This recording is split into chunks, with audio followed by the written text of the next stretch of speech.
Seguimos en la página 97. 9.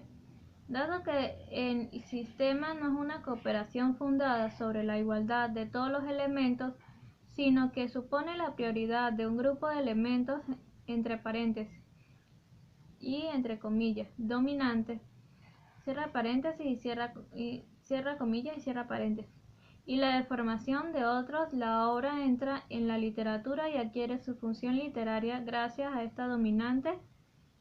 En consecuencia, el verbo se debe vincular, según algunas de sus particularidades, con la serie poética y no con la prosaica. Lo mismo ocurre con la correlación de los géneros.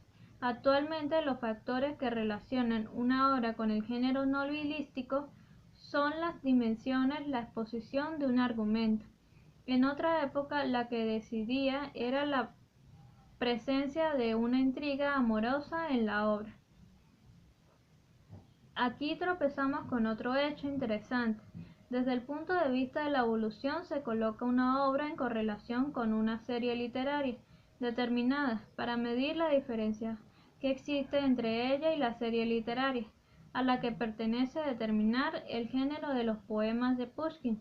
Por ejemplo, era un problema extremadamente agudo para los críticos de alrededor del año 20. El género de Pushkin era una combinación mixta y una nueva para la que no se disponía.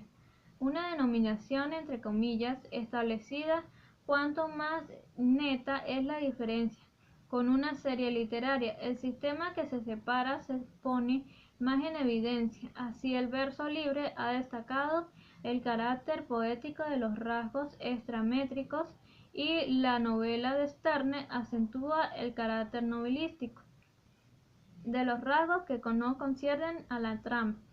Entre paréntesis, Shklovsky, analogía lingüística. Entre comillas, puesto que la base sufre variaciones, debemos acordarle el máximo de expresividad y extraerla del conjunto de prefijos que son invariables. Cierra comillas. Entre paréntesis, Bendries. Cierra paréntesis. 10. ¿En qué consiste la correlación de la literatura con las series vecinas? ¿Cuáles son esas series vecinas? Siempre una respuesta: la vida social.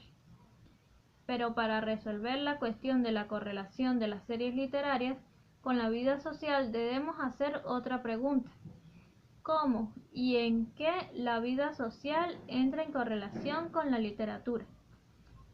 La vida social tiene muchos componentes de diversos aspectos y solamente la función de esos aspectos le es específica. La vida social entra en correlación con la literatura, ante todo por su aspecto verbal. Lo mismo ocurre con las series literarias puestas en correlación con la página 98, vida social. Esta correlación entre la serie literaria y la serie social se establece a través de la actividad lingüística. La literatura tiene una función verbal en relación con la vida social. Disponemos de la palabra, entre comillas, orientación, cierra comillas, que significa más o menos, entre comillas, intención creadora del autor, cierra comillas. Sucede a veces, sin embargo, que, entre comillas, las intenciones son buenas, pero las realizaciones resultan malas, cierra comillas. Agreguemos que la intención del autor puede ser solo un fermento. Cuando maneja un material específicamente literario, el autor se somete a él y se aleja de su intención. La desgracia de tener demasiado ingenio, entre paréntesis, Griboyedov, cierra paréntesis, debía ser, entre comillas, elevada, entre comillas, grande, entre paréntesis, según la terminología del propio autor, que no se asemeja a la nuestra, cierra paréntesis, pero resultó una comedia completo, político en estilo, entre comillas, arcaizante. Eugenio Onegin debía ser en su origen un, entre comillas, poema satírico, cierra comillas, en el que el autor, cierra, entre comillas, descargaría su bilis, cierra comillas. Pero cuando Pushkin trabaja en el cuarto capítulo ya escribe, entre comillas, ¿dónde fue a parar mi sátira? cierra, no se ve el matiz en Eugenio Neguín, cierra comillas. La función constructiva, la correlación de los elementos en el interior de la obra, reducen, entre comillas, la intención del autor, cierra comillas, a nada más que un fermento, la libertad de creación, entre comillas. Se presenta como una consigna optimista, pero que no corresponde a la realidad y cede su lugar a la, entre comillas, necesidad de creación, cierra comillas. La función literaria, la correlación de la obra con las series literarias, perfecciona el proceso de sumisión.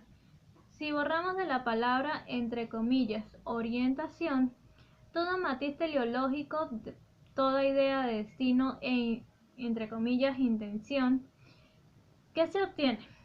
La orientación de la obra, entre paréntesis, y de la serie, cierra paréntesis, literaria será su función verbal, su correlación con la vida social.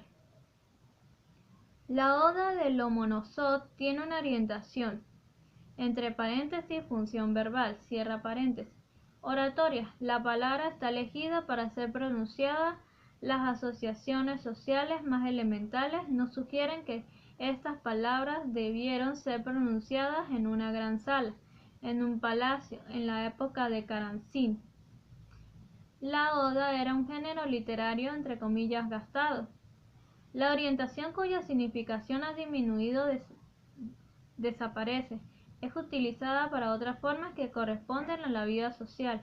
Las odas de alabanzas y de cualquier otro tipo se transforman en versos enfáticos que pertenecen solo a la vida social. No existe ningún género literario constituido que pueda reemplazarlas. Entonces los fenómenos lingüísticos de la vida social se encargan de esta función. La función, la orientación verbal, buscan una forma y la encuentran en la romanza, la chanza, el pie forzado, la charada, etc. Aquí en el momento de la génesis, la presencia de tal o cual forma lingüística que antes correspondían solo a la vida social adquiere su significación evolutiva en la época de Karamzin. El sabor mundano desempeña el papel de serie social. El salón se transforma entonces, página 99, en un hecho literario. Se le atribuye así formas sociales a la función literaria. De la misma manera, existe una semántica familiar, íntima, pero solo tiene función literaria. En el curso de ciertos periodos lo mismo se produce cuando se legitiman algunos resultados que surgen casualmente en literaturas. Los esbozos de versos de Pushkin y los borradores de sus planes proporcionan la versión definitiva de su prosa. Ese fenómeno es sólo posible si la serie entera evoluciona y por lo tanto su orientación. La literatura contemporánea nos ofrece también un ejemplo de conflicto de dos orientaciones. La poesía de Mítinis, representada por los versos de Mayakovsky, entre paréntesis oda, se opone a la poesía entre comillas de cámara, se cierran comillas, representada por los romances de Zenin, abre paréntesis. Elegía,